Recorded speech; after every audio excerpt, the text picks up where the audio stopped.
Doctor याकूब बंगश, कोई chance है as slim as it might be कि जो कांग्रेस है वो किसी तरीके से जोड़ तोड़ कर कर और हुकूमत बना ले? बिल्कुल स्लिम नहीं, डिपेंड्स के इंडिया अलायंस की कल मीटिंग हो रही है, वो उसमें क्या फ़ैसला करते हैं। बिकॉज़ इनकी तकरीबन 230 से 35 सीटें हैं तक वो पहुंच गए हैं, और जो एनडीए है वो अभी 290 से 95 के दरमियान है। तो अगर एक दो जो इत्तेहादी हैं बीजेपी के वो छोड़ के चले जाते हैं टूवर्ड्स द कांग्रेस, तो फिर उनकी आराम से गवर्नमेंट बन सकती है। अब यहाँ आप देखें कि one of the founding members जो इंडिया अलायंस के थे, नीतीश कुमार, वो पिछले कुछ महीनों के अंदर ही फ्लिप्ड, उनको इसलिए वो पलटू कुमार भी लोग बुलाते थे कि वो फ्लिप करके बीजेपी के पास चले गए। वो फ्लिप करके फिर वापस आ सकते हैं। आज जो एक और है टीडीपी जो पार्टी है आंध्र प्रदेश में चंद्रबाबू नायडू की, उसने बड़ी सीटें जीती हैं। अगर उसकी भी प्रीवियस एक अलायंस रही है कांग्रेस के साथ, तो वो अगर कांग्रेस के साथ आ जाए और ये नीतीश कुमार आ जाए तो कांग्रेस की गवर्नमेंट बन जाएगी। सो अभी मेरे ख्याल में even though it's kind of clear कि एनडीए आ सकती है, मगर चूंकि बीजेपी की अपने बलबूते के ऊपर मेजॉरिटी नहीं है, तो ये this is not a foregone conclusion. दूसरी बात ये कि मोदी साहब को मेरे ख्याल में आदत नहीं है कोलिशन गवर्नमेंट करने की, तो इनके लिए इस तरह की गवर्नमेंट चलाना भी बड़ा मुश्किल होगा कि जहां कोलिशन पार्टनर्स अपना पाउंड ऑफ फ्लैश मांगेंगे। ये आसान नहीं है। देखिए बीजेपी की खुद 65 सीट्स कम हुई हैं, 65, दैट्स अ ड्रामेटिक नंबर। चाहे वो सिंगल लार्जेस्ट पार्टी भी है, मगर उसके अलावा 65 सीट्स कम हुई हैं, उसकी क्लियर मेजॉरिटी नहीं है।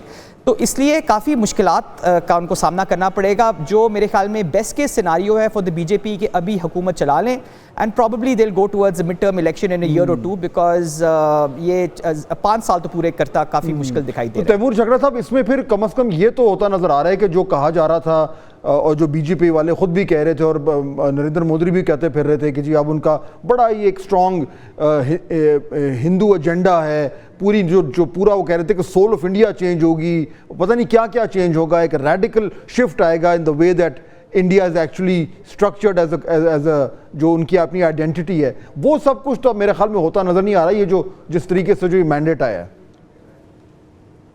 नहीं, इसलिए तो मैंने कहा कि ये खुशाइन रिजल्ट्स है। हम ये नहीं भूल सकते कि हिंदुस्तान में या भारत में 20 करोड़ से जायद मुसलमान रहते हैं। लेकिन जो आपने बात की, मैं तो ये कहूंगा कि मुझे ये लगता है कि जिस किस्म का इलेक्शन कैंपेन में नरेंद्र मोदी ने और बीजेपी ने अपना एंटी मुस्लिम बयानिया सख्त कर दिया था, कि उनको कुछ अंदाजा हो गया था, जो ये एग्जिट पोल्स में तो शायद नहीं नजर आया, कि उनके हालात वो नहीं है जो वो पब्लिकली कह रहे हैं।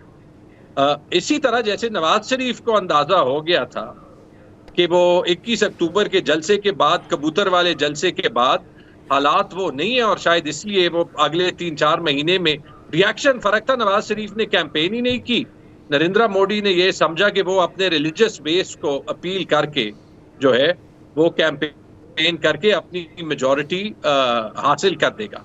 लेकिन मेरे ख्याल में बड़ा सिग्निफिकेंट रिजल्ट जरूर है। आपने पाकिस्तान से जो पैरेलल ड्रॉ करना है वो you can't hold yourself back, वो वाला कंपैरिजन आपने करना जरूरी है, विच इज फाइन। हो क्या आज के दिन ये बनता भी है, although comparing Modi with Nawaz Sharif might be, Nawaz Sharif के साथ ज्यादती हो जाएगी नो बट आई नो, लेकिन वो डायनामिक्स सिमिलर है। डायनामिक्स चले ठीक है, इन अ वे दोस्त थे, वो उनकी शादी पे आए थे, और वो फिर बहुत से लोगों का गिला भी था कि ये क्यों इनको बुला रहे हैं, वो कोई दूसरा बंदा भी था।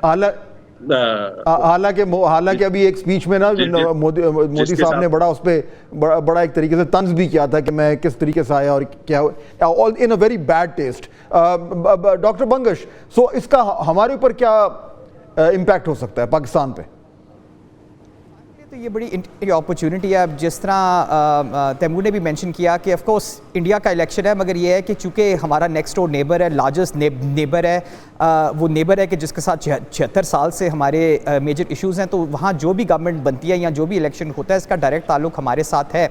मगर एक बात मैं यहाँ ज़रूर क्लैरिफाई करता चलूँ कि इवन दो इतनी लार्ज कंस्टिट्यूंसीज में, अभी इंडिया में देखें अक्सर कंस्टिट्यूंसीज जो है वहाँ वोट ही कोई 10 लाख से ज़्यादा पड़े हैं, तो एग्जिट पोल्स करना मुश्किल है। मगर ये भी बड़ा ज़रूरी है कि इंडिया में जो इलेक्ट्रॉनिक मीडिया है ना, वो कुछ कंपनीज ही कंट्रोल करती हैं, और तो इसलिए वहाँ एक ही साइड के एग्जिट पोल्स आ रहे थे और उसको प्रमोट किया जा रहा था, और कुछ शक था वहाँ फॉर्म 47 खत्म हो गया हमारे फॉर्म पास 20 था। बिल्कुल।